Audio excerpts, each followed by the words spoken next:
10ஆம் வகுப்பு சமூக அறிவியல் கைடு.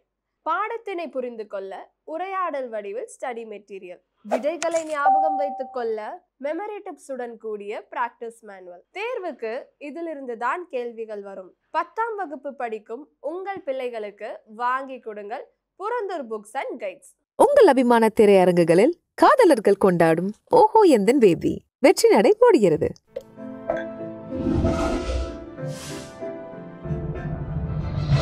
சாய் விசித்ரா.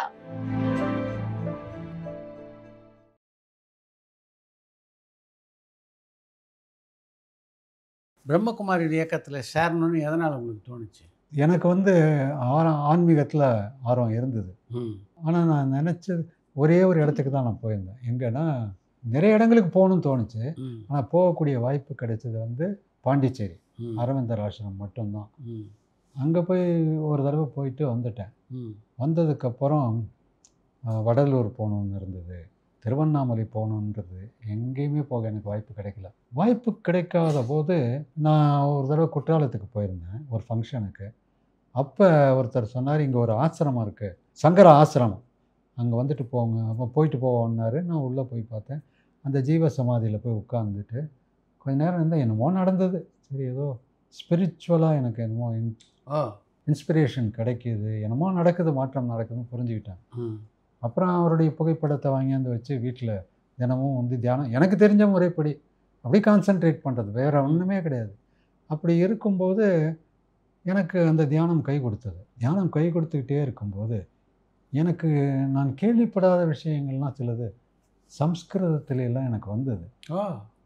நான் எப்போது தியானத்துலேருந்து வந்தால் ஒரு தடவை அஸ்னிதம் அவ்யக்தம் அனாமதேயம் அப்படின்னு சான்ஸ்கிரிட்டில் வருது.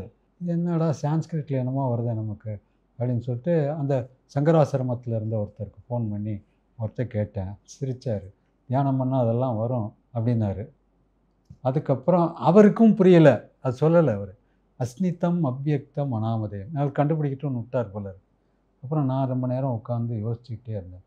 அஸ்னிதம்னா என்னன்னு தெரியல, அவ்யக்தம், அவ்யக்தம்னா மலையாள வார்த்தை, வியக்தமாயிட்டு பறையுக, தெளிவாக சொல்லுங்கன்னா வியக்தமாயிட்டு பறையுக. அவ்யக்தம்னா தெளிவற்றது.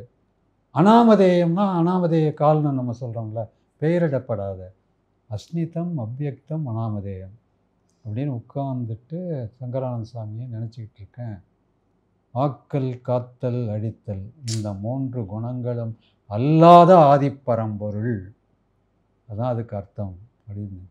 அங்கே போனதுக்கப்புறம் எங்கெங்கு காலினும் சக்தியிடான்னு ஒரு நண்பர் கூப்பிட்டாருன்னு அங்கே போனேன்.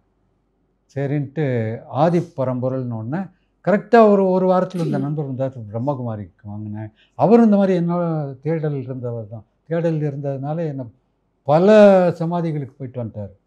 அவர் போய் 1 வருஷத்துக்கு முன்னாடி சேர்ந்தார், என்னை கூப்பிட்டு போனார்.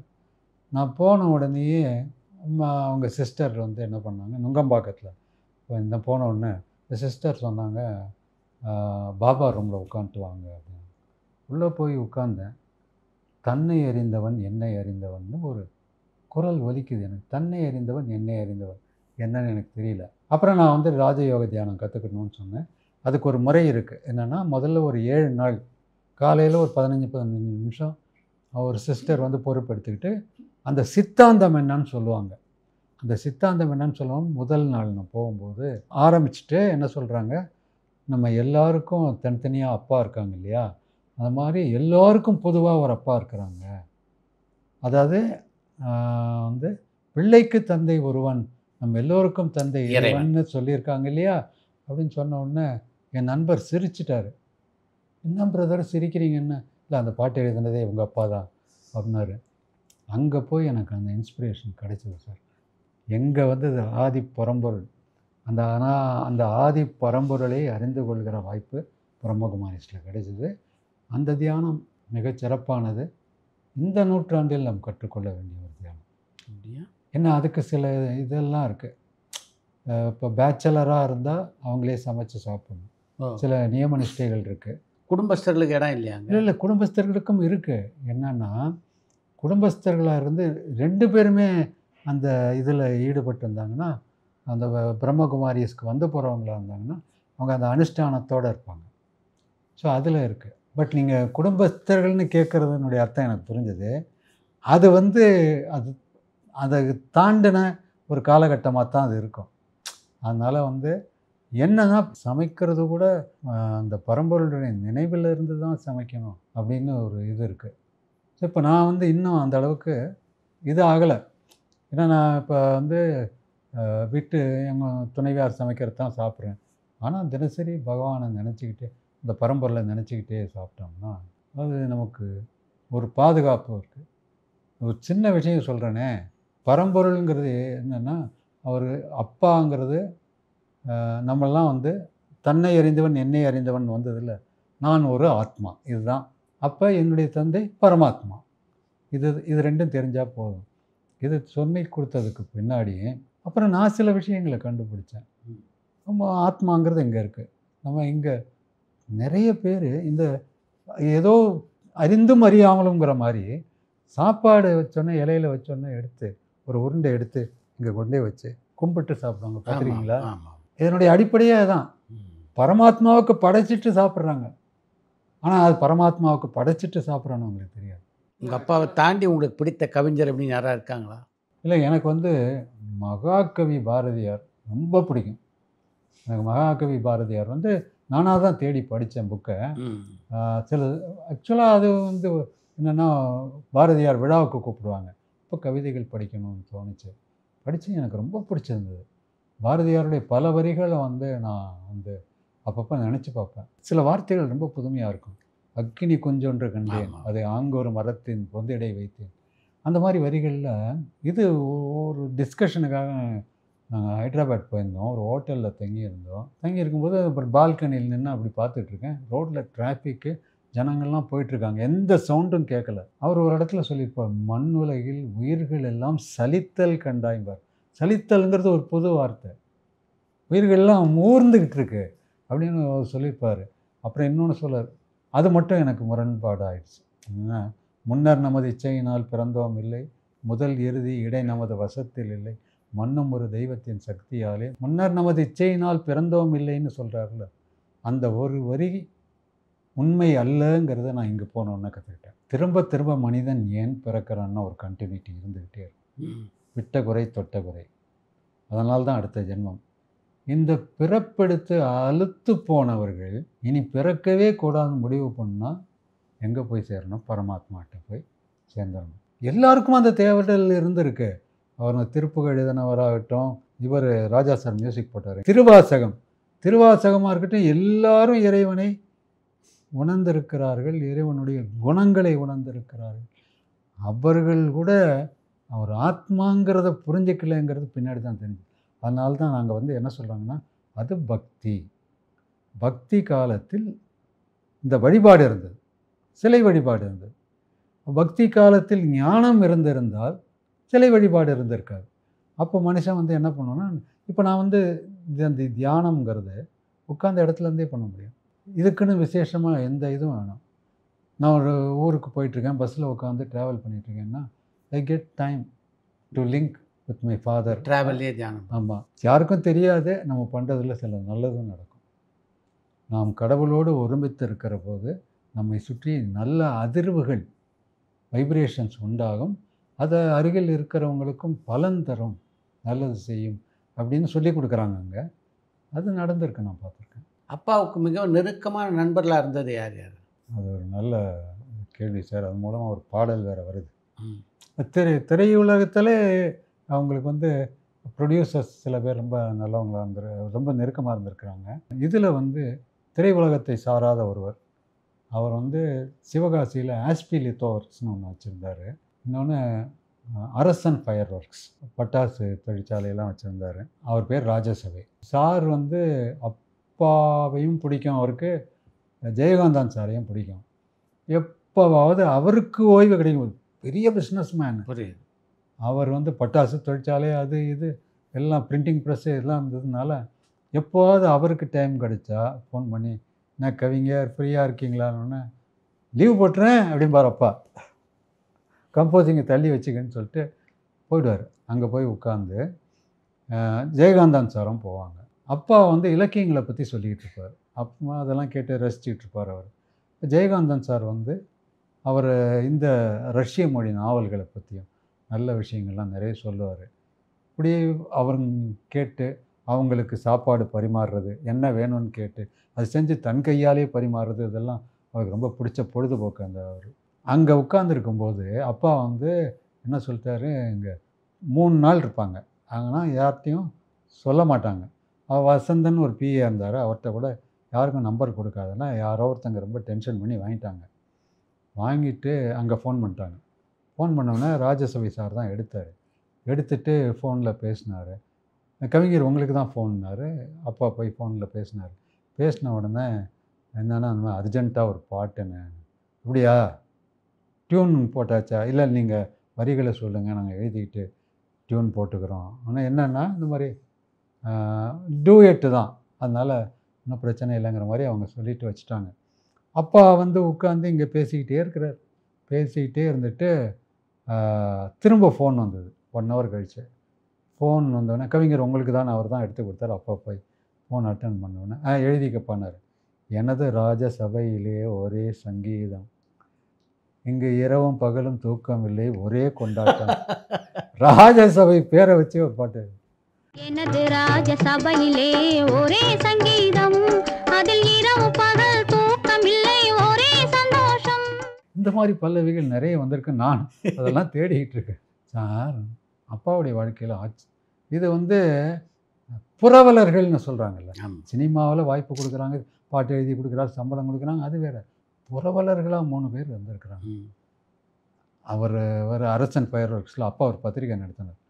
அவர் எல்லா மேகசின் எல்லா இதழுக்கும் விளம்பரம் கொடுப்பாங்க, அதன் மூலமாக ஒரு தொகை கொடுப்பாங்க. அப்புறம் டிஏஎல்சிஎல் ஆறுமுகசாமி நாடார்னு மரக்கடை வச்சுருந்தார் தென்காசியில், அவர் கொடுப்பார்.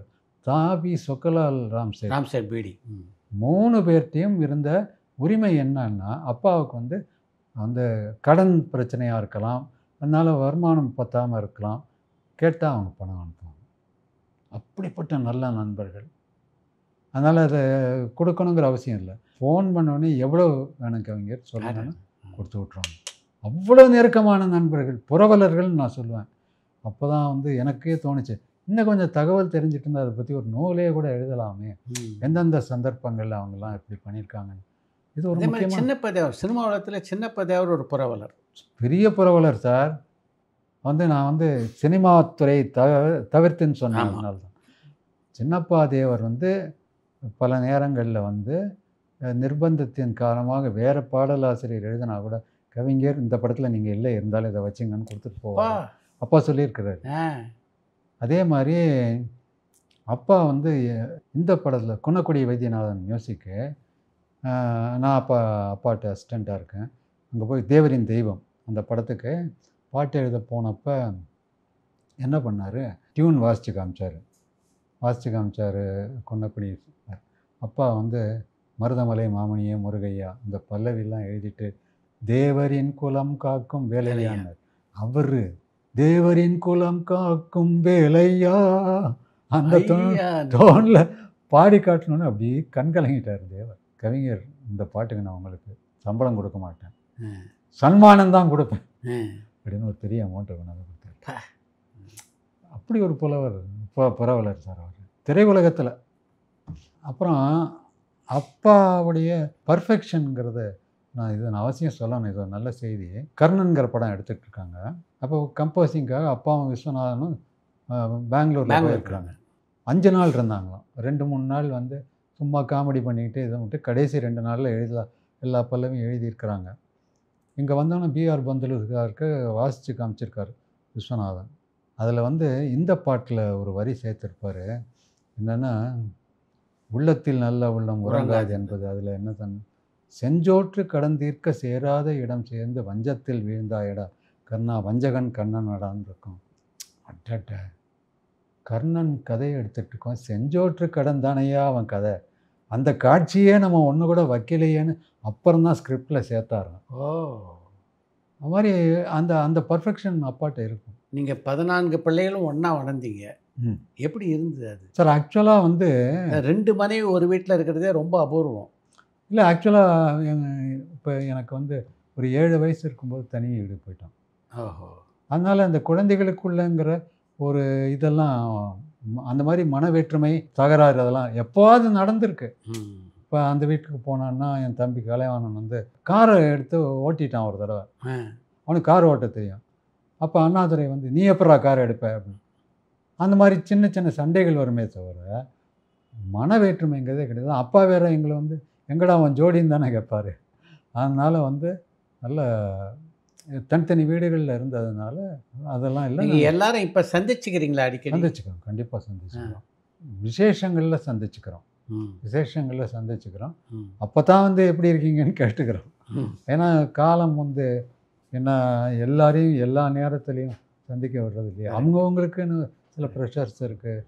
அது மாதிரி அப்பாவுடைய மறைவு சுப்புக்கிட்ட எப்படிப்பட்ட தாக்கத்தை உண்டு பண்ணுச்சு?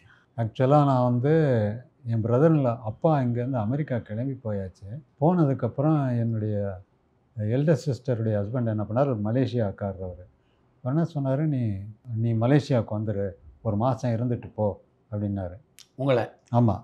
அன்புள்ளத்தான் படம் முடிஞ்சு கொஞ்ச நாளில் அந்த மன வருத்தத்தில் இருந்தப்போ சரிண்ணா நான் மலேசியா போய் இறங்குறேன்.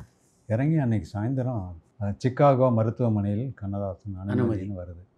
ரொம்ப தவிப்பாக இருந்தது. அப்புறம் இவர் வந்து பார்த்தாரு, கமலா தேட்டர் சிதம்பரம் வந்து பார்த்தாரு. அந்த செய்திகள்லாம் வந்துக்கிட்டு இருந்தது. ஒன்றும் இல்லை, சிகிச்சை நடந்து. அதுக்கிடையில் எங்கள் சின்னம்மா புறப்பட்டு போயிட்டாங்க. ஆமாம். விசாலி அவங்க அம்மா அவங்களும் கிளம்பி போயிட்டாங்க. என் தம்பி கலைவானும் போயிட்டான்.